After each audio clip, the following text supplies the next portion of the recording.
Hello students, today we are going to see law of radioactive decay.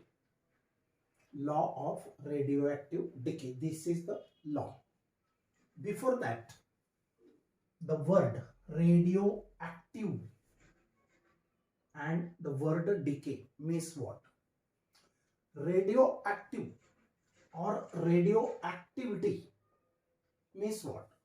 See, the substance which emits spontaneous emission of radiation from their nuclei is called radioactive substance. The substance which emits, पदार्थ असा की जो उत्सर्जित करतो. The substance which emits spontaneous emission of radiation. Spontaneous म्हणजे स्वतःहून उत्सर्जन करणे किंवा उत्स्फूर्त. इमिशन म्हणजे काही रेडिएशन सोडणे. आता तुम्ही अगोदर 10thला थोडंफार त्याच्या आयडिया आलेली असेल. म्हणजे काही जे इलिमेंट्स आहेत आपल्या पिरियोडिक टेबलमध्ये, त्या इलिमेंट्स पैकी काही इलिमेंट्सच्या न्यूक्लियाय मधून अल्फा, बीटा, गॅमा 3 टाईपचे रेज निघतात किंवा पार्टिकल्स निघतात. त्याला रेडिएशन म्हणतो आपण. स्पॉन्टेनियस म्हणजे ते for example uranium, radium, thorium असे जे अजून रेडिओ ऍक्टिव्ह सबस्टन्सेस आहेत किंवा एलिमेंट्स आहेत, तर त्यांना म्हणजे ज्यांच्या न्यूक्लियाय मधून उत्स्फूर्तपणे अल्फा, बीटा, गॅमा रेज किंवा पार्टिकल्स निघत असतात, अशा पदार्थांना रेडिओ ऍक्टिव्ह सबस्टन्स असे म्हणतात किंवा असे इलिमेंट्सला. एकदम सिंपल डेफिनेशन आहे बघा. रेडिओ ऍक्टिव्हिटी ही एक फेनॉमेनॉन आहे.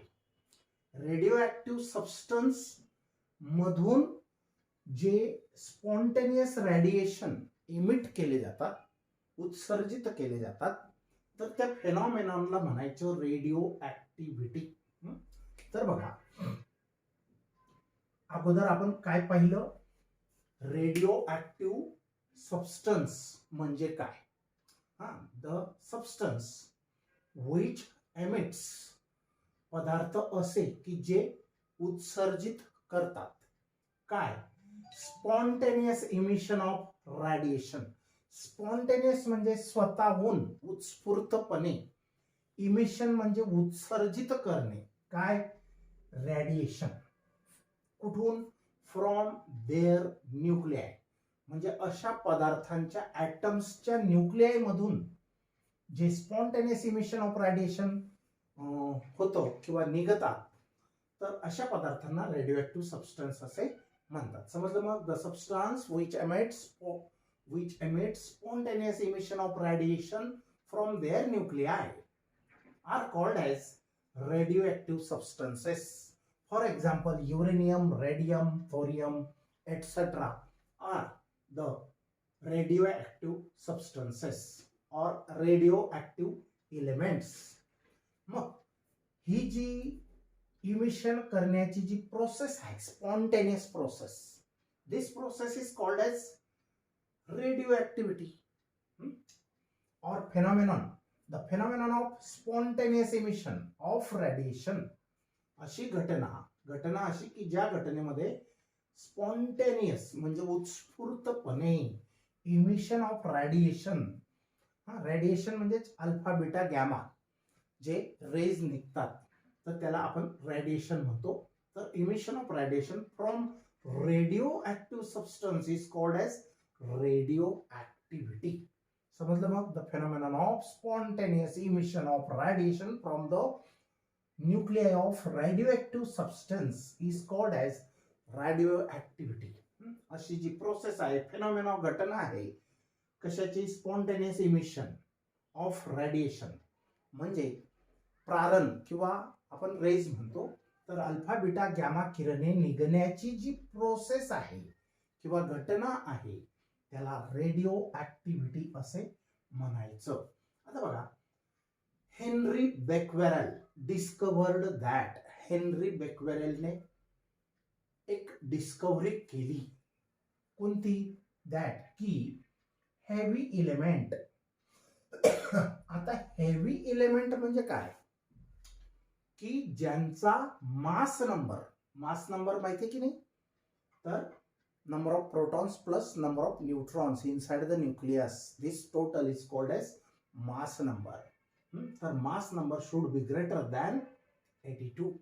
मग हेवी इलेमेंट्स म्हणजे हे जे इलेमेंट्स आहेत असे की ज्यांचा मास नंबर मोर दॅन 82 आहे, आर अनस्टेबल. ते अनस्टेबल असतात आणि ते स्टेबल नसतात. अनस्टेबल असतात म्हणजे काय? त्यांच्या न्यूक्लियाय मधून alpha beta gamma radiations rays निघू शकतात. And they emit highly penetrating radiation. Penetration म्हणजे छेदून जाणे, भेदून जाणे. आता हे रेज एखाद्या पदार्थामधून आरपार जाऊ शकतात. जसं फॉर एक्झाम्पल एक्सरे फोटोग्राफ. तर आपल्या जे फ्लेश आहे म्हणजे मांस आहे, त्या मांसमधून हड्डीचा फोटो आपल्याला काढता येतो, म्हणजे त्याला म्हणतो आपण पेनिट्रेशन. आता एक्सरे आपल्या पूर्ण स्केलेटल सिस्टमचा फोटो काढू शकतो आपण एक्सरे मध्ये. तसं एक्सरेज आरपार जाऊ शकतात आपल्या बॉडीमधून. X rays can pass through flesh म्हणजे मांस मधून ते आरपार जाऊ शकतात. तसंच हे रे सुद्धा यांची पेनिट्रेशन पॉवर खूप जास्त असते. सगळ्यात जास्त गॅमा रेसची असते. 3 टाईपचे रेज असतात, अल्फा बीटा गॅमा. आता बघा, समजलं. मग Henri Becquerel discovered that heavy elements, heavy कोणाला म्हणायचं? Those elements having their mass number greater than 82 are unstable. Unstable म्हणजे त्यांचे न्यूक्लियाय हे रेडिएशन एमिट करत असतात. And emits highly penetrating radiation. आणि हाय पेनिट्रेशन पॉवर असते त्यांची अल्फा बीटा गॅमा रेसची. आता हा लॉ काय आहे? Law of radio active decay. This law, statement of the law. आता बघा, एक पदार्थ आहे, आपण एखादं सॅम्पल घेतलं, हा इलेमेंट घेतला, कोणता? यांच्यापैकी कोणता आपण एक. सपोज हा युरेनियम आहे सॅम्पल, काहीतरी ग्रॅम्स. आता याच्यामध्ये नंबर ऑफ ॲटम्स, याच्यामध्ये सो मेनी ॲटम्स आहेत आणि त्या ॲटम्सच्या न्यूक्लियाय मधून रेडिएशन इमिट होत आहेत. मग हे नंबर ऑफ ॲटम्स जितके पण असतील एकूण, तर त्यांच्यामधून, त्या सगळ्यांमधून at a time alpha beta gamma rays म्हणजे रेडिएशन एमिट होत नाही.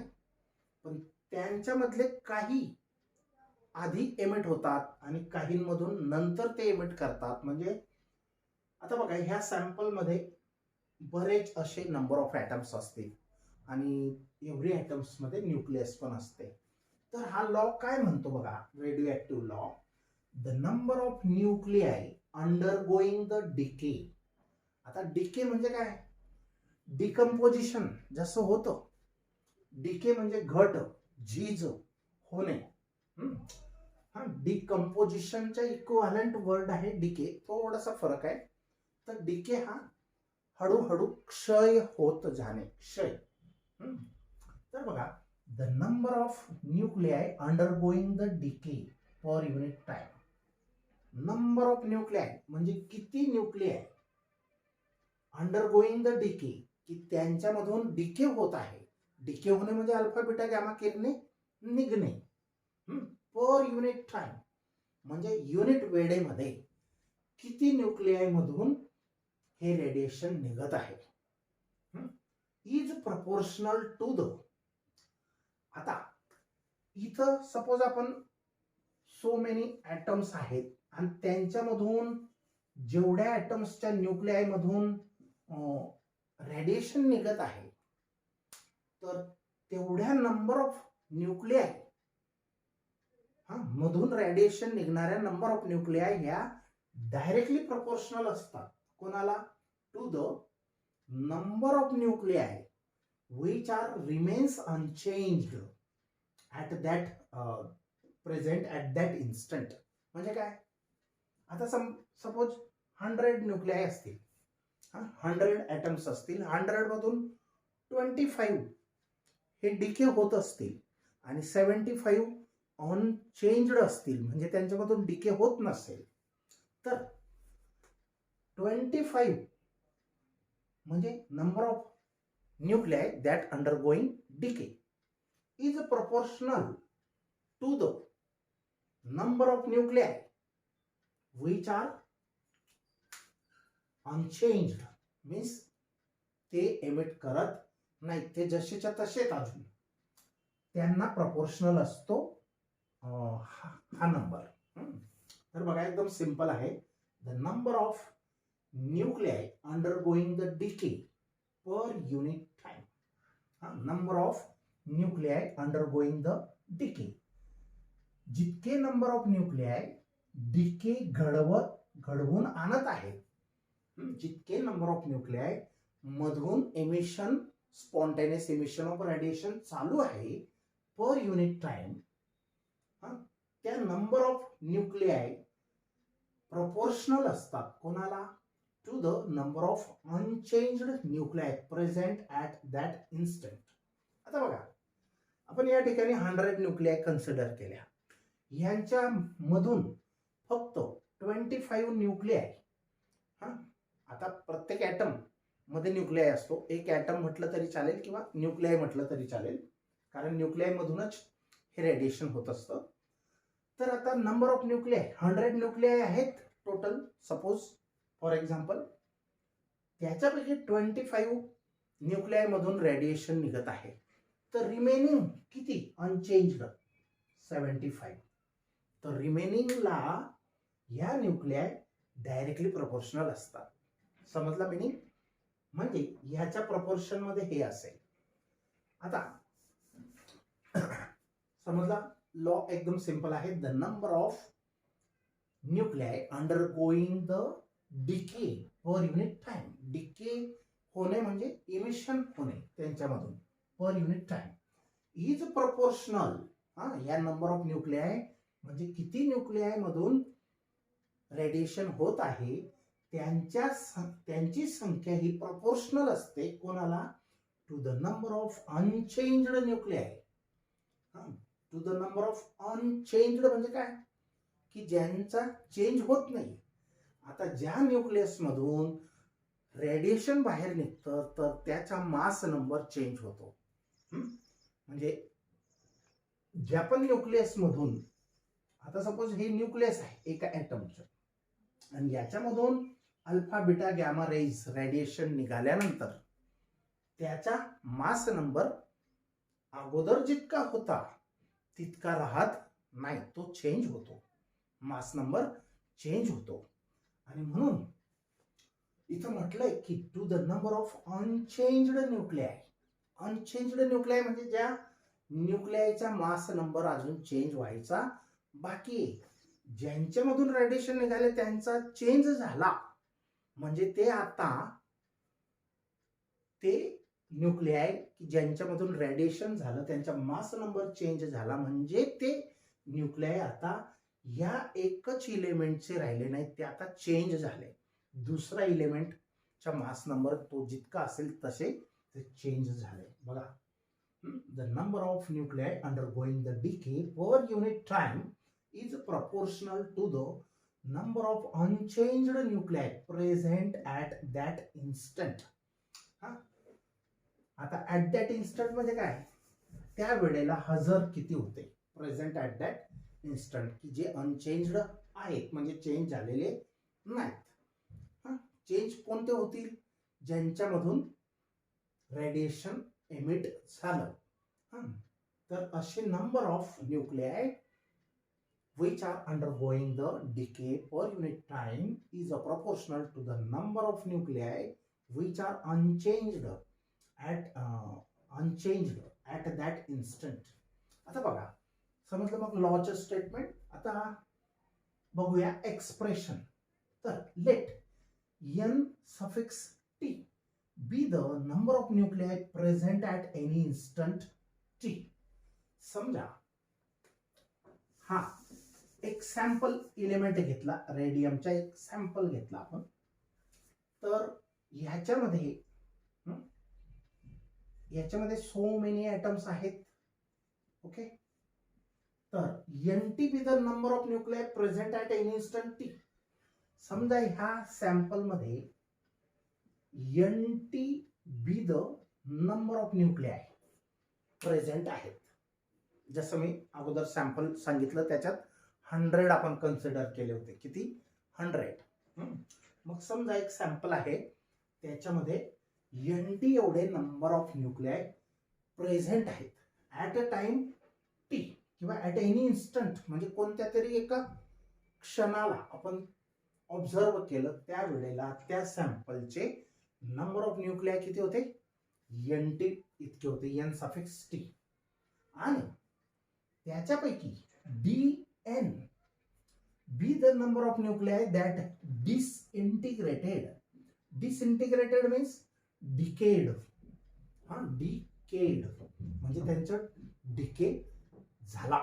या NT पैकी DN एवढ्या नंबर ऑफ न्यूक्लिआयच्या डिसइंटिग्रेशन होत आहे in a short interval of time DT एवढ्या वेळेमध्ये. तर DT एवढ्या वेळेमध्ये DN एवढ्या नंबर ऑफ न्यूक्लिआयचं डिसइंटिग्रेशन म्हणजे डिके होत आहे. आणि टोटल आपण ज्या वेळेला ऑब्झर्वेशन स्टार्ट केलं त्या वेळेला NT with the number of nuclei present at that instant of time T. तर अकॉर्डिंग टू लॉच्या म्हणण्यानुसार, स्टेटमेंट ऑफ द लॉ नुसार, DN by DT means what? Number of nuclei undergoing decay. DN means what? Number of nuclei undergoing decay per unit time, that is DT, in a short interval of time DT is proportional to the number of nuclei which are unchanged or present at any instant of T.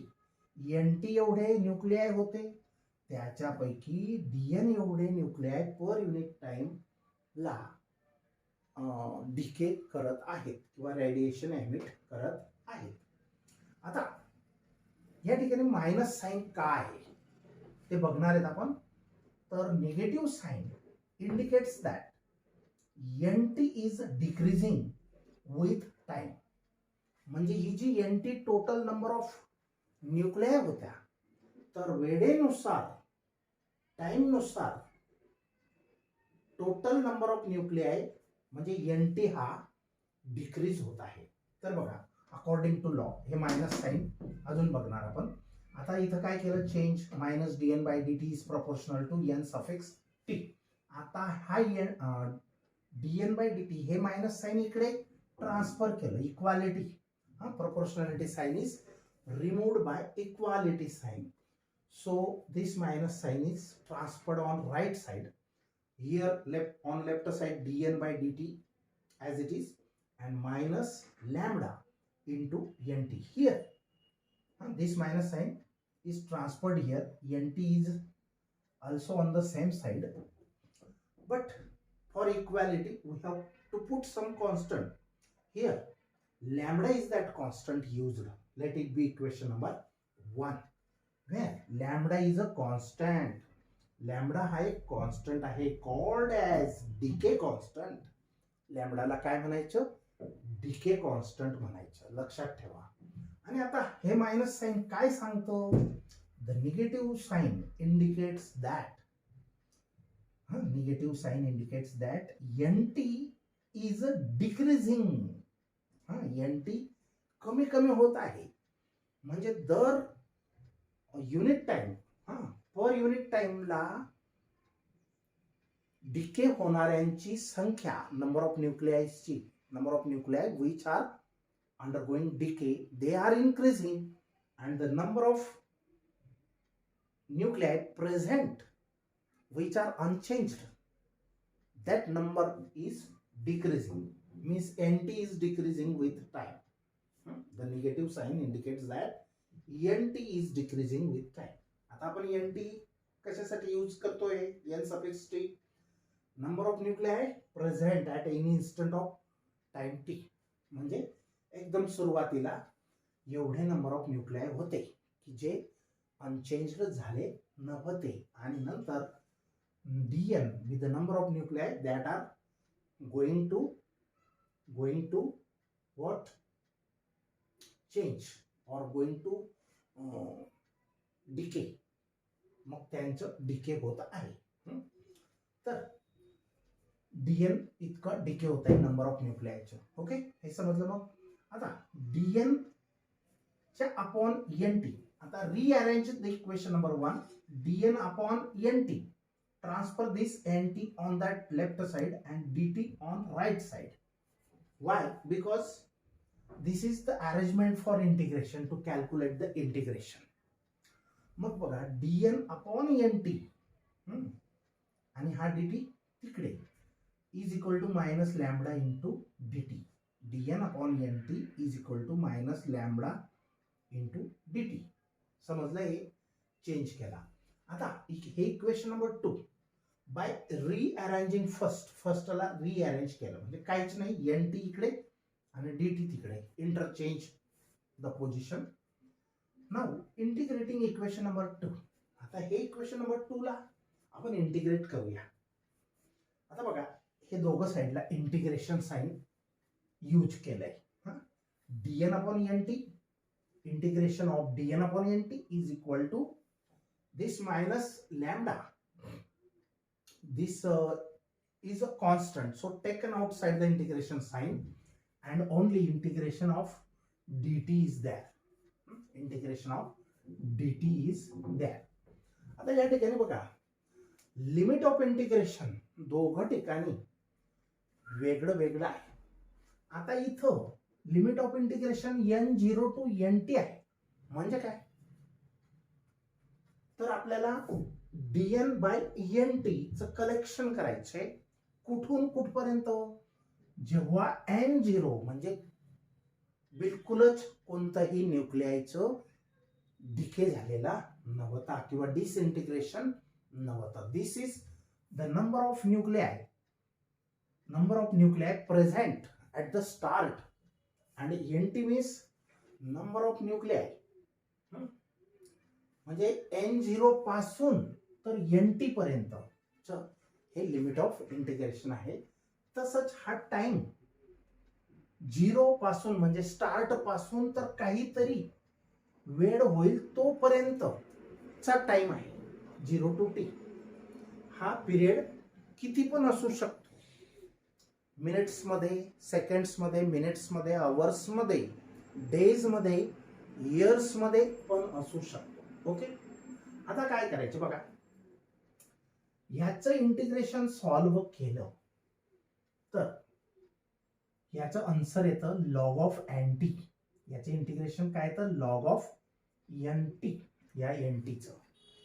आणि हे limit as it is, lower limit n0, upper limit nt.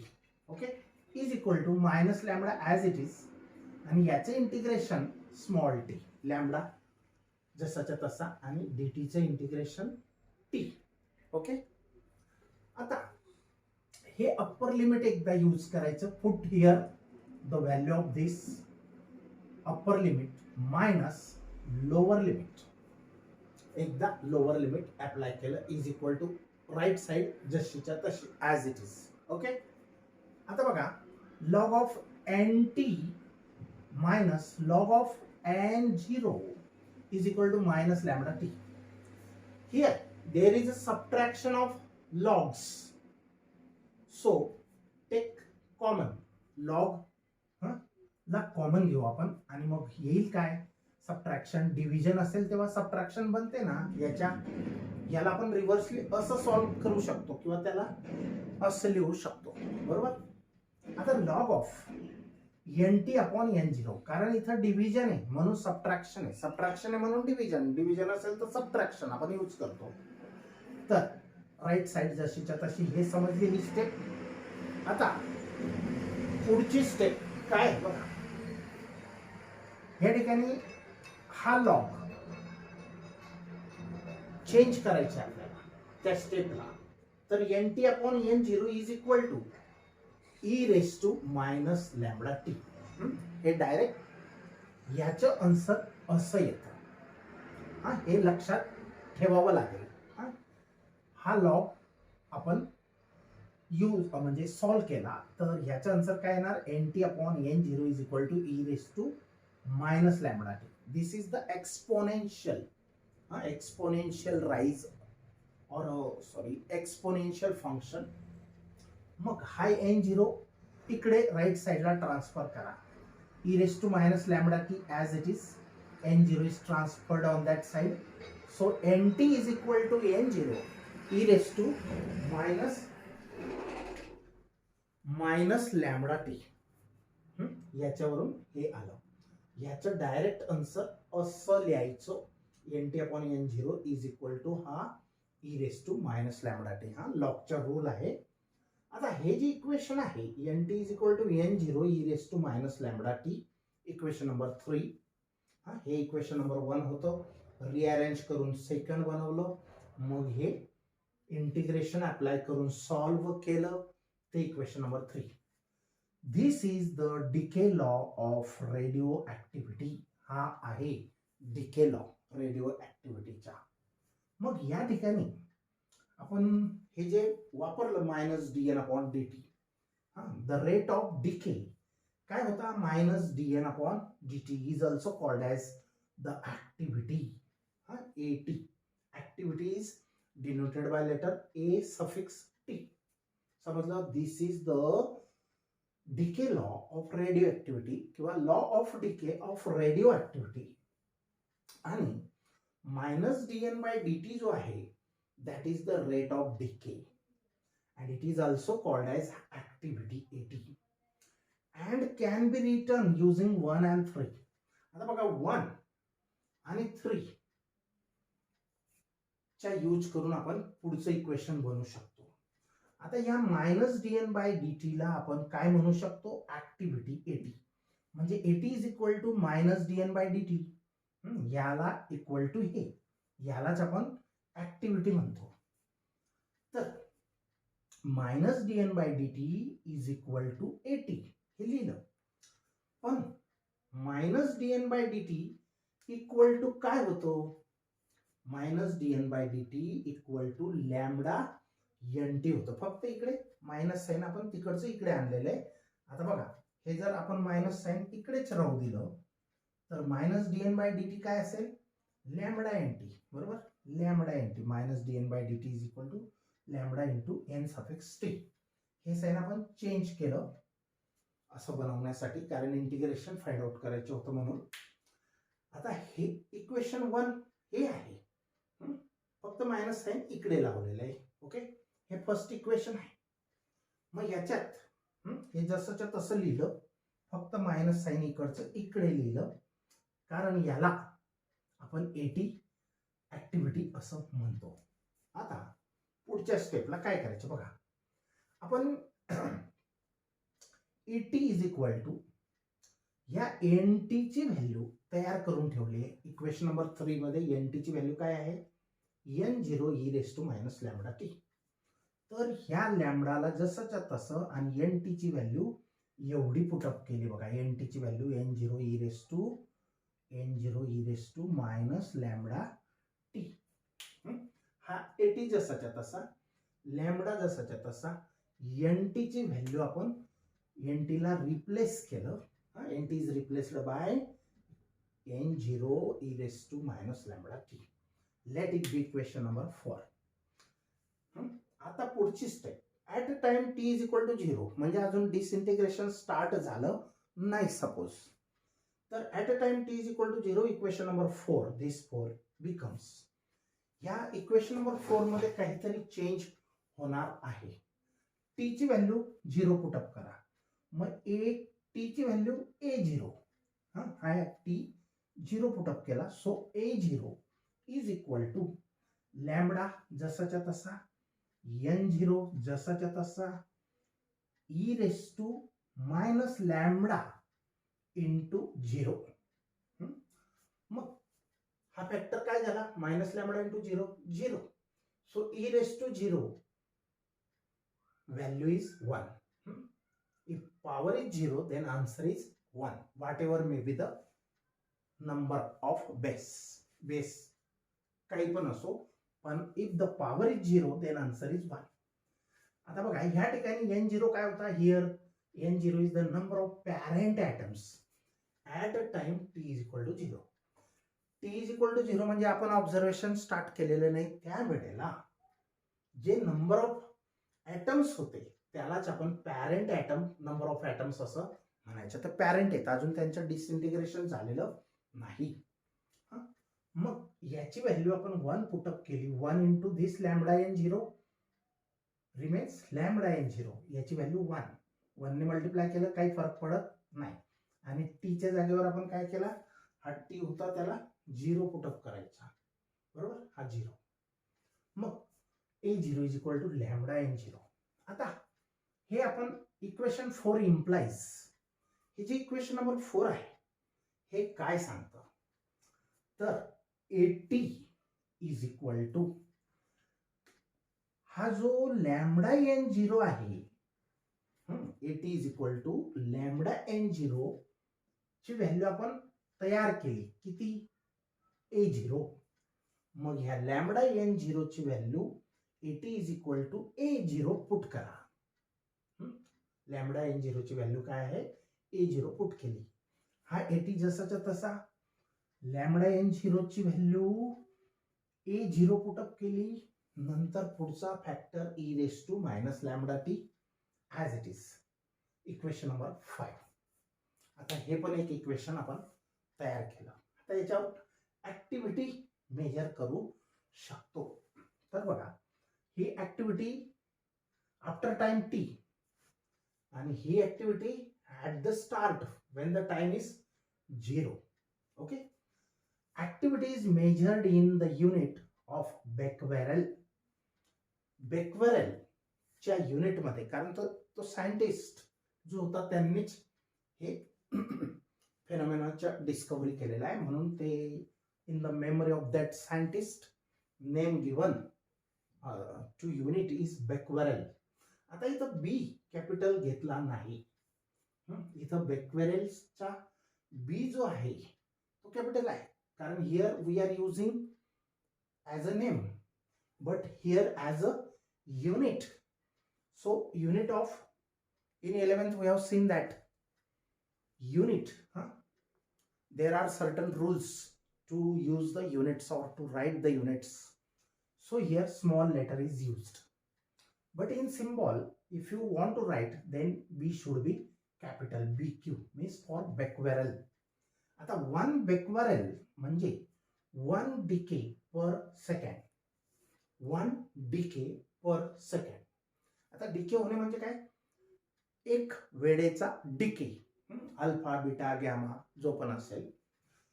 अजून पुढचं unit आहे another unit is Curie.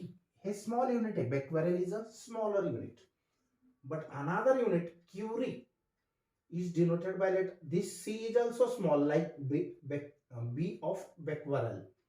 So but as a symbol if you want to write or if you want to use as a unit, then here C should be capital CI means curie. 1 curie is equal to 3.7 into 10 raised to 10 decay per seconds. आता बघा एक Curie म्हणजे इतके decay पर second, मग इतके BQ असतील किंवा बेक्वेरेल असतील. 1 curie is equal to that much becquerels. Becquerel is a very small and curie is a big unit. This is the relation between curie to becquerel. तर तुम्हाला माहित आहे क्युरी कपल जे होतं, madam Curie and Pierre Curie, तर त्यांनी हे radio active elements शोधले होते, म्हणून त्यांचं name Curie, madam Curie and Pierre Curie, Curie couple होतं म्हणून ते डिस्कवरी किंवा त्यांचं युनिटला नाव देण्यात आलं. Okay, now we'll stop here.